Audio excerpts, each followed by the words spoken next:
दोस्तों नमस्कार। आपका दोस्त आपका होस्ट ओंकार पांडे, दैवज्ञ ओंकार पांडे, ज्योतिषाचार्य आपके पास आज एक रोचक विषय के साथ प्रस्तुत हुआ है। वो रोचक विषय है वास्तु टिप्स। अब चलिए मैं आपको 5 गलतियां बताऊंगा आपकी वास्तु टिप्स में, जो रोजमर्रा की जिंदगी में आप करते हैं।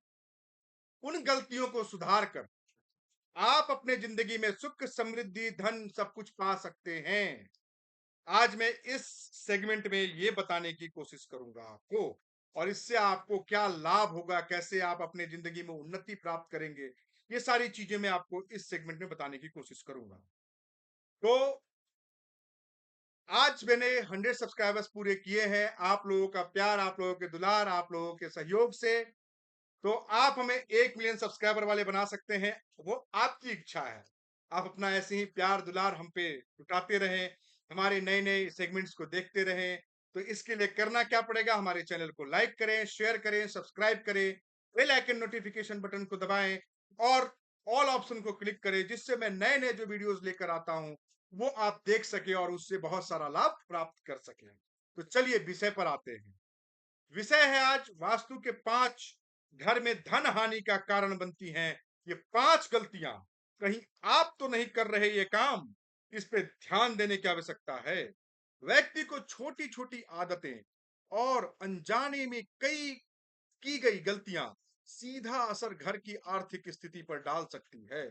कुछ लोग बहुत सारा मेहनत करके पैसा कमाते हैं, लेकिन अपनी कुछ गलतियों के कारण उन्हें धन हानि का वियोग उठाना पड़ता है। अगर मैं बात करूं वास्तु की, तो कई ऐसे नियम बताए गए हैं वास्तु में जिनका पालन ना करने से घर में आर्थिक तंगी हो सकती है।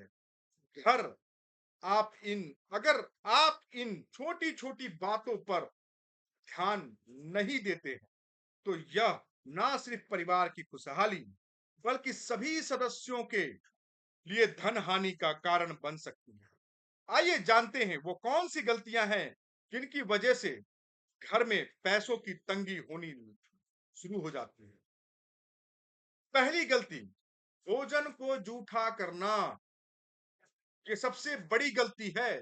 कई महिलाओं में ये आदत देखी गई है, ये होती है, देखी नहीं गई, ये होती है कि वो भोजन बनाते समय ही उसका स्वाद चख लेती हैं कि नमक अच्छा है कि नहीं, मसाला सही से पका है कि नहीं पका। ये एक चम्मच में लिया और उसको टेस्ट कर लिया, चख लिया। तो वास्तु शास्त्र में ऐसा करना अशुभ माना गया है। इस चीज को आप ध्यान में रखें। या आप डेली खाना बनाते हैं, डेली खाना खाते हैं, सुबह दोपहर शाम, भोजन का पहला अंश हमेशा भगवान को अर्पित करना चाहिए और उसके बाद ही परिवार के लोगों को ग्रहण करना चाहिए। भोग से पहले ही भोजन चखना घर में दरिद्रता और धन हानि का सबसे बड़ा कारण बन सकता है। तो इस चीज को एकदम दिमाग में बैठा लीजिए कि जब भी खाना बनाएंगे तो पहले भगवान, जो अभी आपके घर में इष्ट देव का भगवान के मंदिर बना रखा है, पहले उनको अर्पित करें, उसके बाद ही खाना खाएं। उससे पहले खाने को चखने या फिर ये करने का आवश्यकता नहीं है। ठीक है, ये हो गया आपके लिए पहला टिप। दूसरा टिप, प्लास्टिक में नमक रखना। देखिए, खरीद के तो आप प्लास्टिक के पॉलिथीन में लेकर आते हैं, उसके बाद आप प्लास्टिक का डब्बा लेकर आते हैं, प्लास्टिक के डब्बे में रख देते हैं।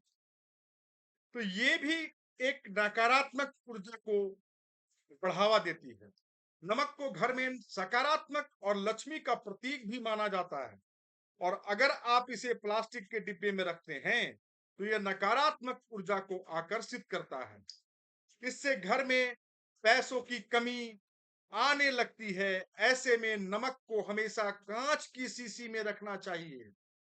तो आज ही अपने प्लास्टिक के डब्बे को घर से बाहर फेंकिए और कांच की शीशी लेके आइए। कांच की शीशी में ही नमक को रखिए, उससे वास्तु दोष कम होगा आपके घर में, आपके किचन में। चलिए तीसरी टिप की बात करते हैं। मेन गेट पैर से खोलना आजकल लोगों का फैशन बन गया है। हाथ में बैग है और हाथ में कोई पानी का बोतल रखे हुए हैं, या फिर दोनों बच्चे भी स्कूल से आते हैं, बैग डाले रहते हैं, गर्दन में बोतल लिए रहते हैं, जूते बाहर खोल दिया। तो मैं इसी पे विषय बात करूंगा। तो मुख्य द्वार से ही घर में सकारात्मक ऊर्जा प्रवेश करती है। इस बात को एकदम ध्यान में रख लीजिए। इसीलिए मुख्य द्वार को हमेशा सम्मान देना चाहिए। आपका जो भी मुख्य द्वार, जहां से भी आप घर में एंट्री करते हैं, घर के मेन गेट को कभी भी पैर से ना खोलें। पैर की ठोकर मारकर कभी भी अपने मेन गेट को ना खोलें।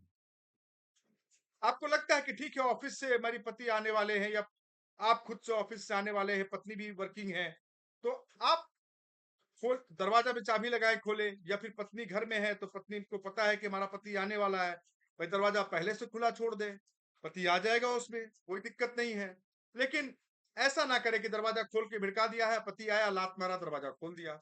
ऐसा ना करें, क्योंकि ऐसा करना शुभ नहीं माना जाता है। इस आदत के कारण घर में फिजूल खर्ची बढ़ने लगती है और धन हानि होने का खतरा बढ़ जाता है। तो बस इस खतरे से बचने के लिए एक छोटा सा टिप है, इसको आजमा लो। अगली टिप की अगर मैं बात करूं, अंधेरा होने पर दिया जलाना। घर में जब भी अंधेरा हो, घर में दीपक संध्या संध्या के समय, जब दीपक कब और किस समय जलाना चाहिए, इस विषय पर मैं बात करता हूं। ठीक है, सूर्य अस्त होता है, सूर्य अस्त होने के बाद पूरा अंधेरा नहीं होता है, तो घर में दीपक संध्या काल में जलाना शुभ माना गया है। तो संध्या काल कौन सा होता है? सूर्य अस्त हुआ है लेकिन चंद्रमा उदय नहीं हुआ है, वो 45 मिनट का समय होता है। ठीक है, उसी समय में आप दीपक जलाएं घर में, या फिर अपने मुख्य द्वार पर। ठीक है, लेकिन इसका सबसे सही समय गोधूली बेला कहते हैं उसको। उस गोधूली बेला में, जो मैंने 45 मिनट का आपको ड्यूरेशन बताया, वो गोधूली बेला होता है, जिसमें आपको उजाला भी दिख रहा है और अंधेरा भी दिख रहा है, ऐसा समय होता है। अगर आप अंधेरा होने के बाद घर में दीपक जलाते हैं, तो यह नकारात्मक ऊर्जा को बढ़ावा देता है और धन हानि का कारण बन सकता है। ऐसे में सूरज ढलते ही घर में दीपक जलाना चाहिए। इससे सकारात्मक ऊर्जा आपके घर में प्रवेश करेगी और लक्ष्मी जी का वास होगा, और इससे आप बहुत सारा लाभ प्राप्त कर सकेंगे। चलिए अगली टिप और आखिरी टिप की बात कर लेते हैं।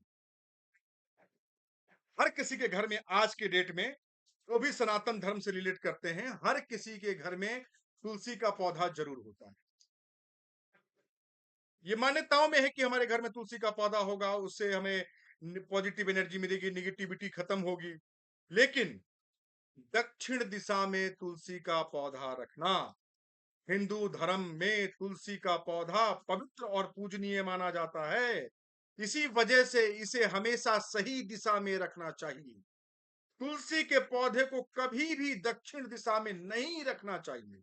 इस बात को गांठ बांध लें आप, क्योंकि इससे घर में नकारात्मक प्रभाव पड़ सकता है और धन की हानि होने की संभावना बढ़ सकती है। तुलसी को हमेशा उत्तर पूर्व दिशा में लगाना चाहिए, या फिर आप उत्तर दिशा में भी लगा सकते हैं, पूर्व दिशा में भी लगा सकते हैं। ठीक है, ये दिशा तुलसी के लिए निर्धारित है, तो आप इस दिशा में रखेंगे तो जिस वजह से आपने तुलसी का पौधा अपने घर में रखा है, उसका पूरा पूरा लाभ उठा पाएंगे। तो ये मेरे वास्तु टिप्स में छोटी छोटी बातें जो रोजमर्रा की जिंदगी में है, ये मैंने आपको बताने का प्रयास किया है। आशा करता हूं कि आप इन टिप्स को अपने रोजमर्रा की जिंदगी में अपनाएंगे और बहुत सारा लाभ प्राप्त करेंगे अपनी जिंदगी में। तो मेरा बोलना, आपका सुनना अगर सार्थक है, तो करना क्या है? चलिए मैं हमेशा इस बात को दोहराता हूं। करना क्या है? अपना प्यार, अपना दुलार, अपना मोटिवेशन मुझे देते रहना है। हमारे चैनल को लाइक करना है, सब्सक्राइब करना है, बहुत सारे लोगों को शेयर करना है कि और भी लोग इसका बहुत सारा लाभ उठा सके, और बेल आइकन नोटिफिकेशन बटन को दबाकर ऑल के ऑप्शन को भी क्लिक करना है, जिससे कि हमारे नए जो भी मैं वीडियो लेकर आऊं, वो आपको प्राप्त हो और आप उससे लाभ उठा सके। चलिए इसी के साथ मैं अपनी वाणी को विराम देता हूं। बहुत बहुत धन्यवाद। हर हर महादेव।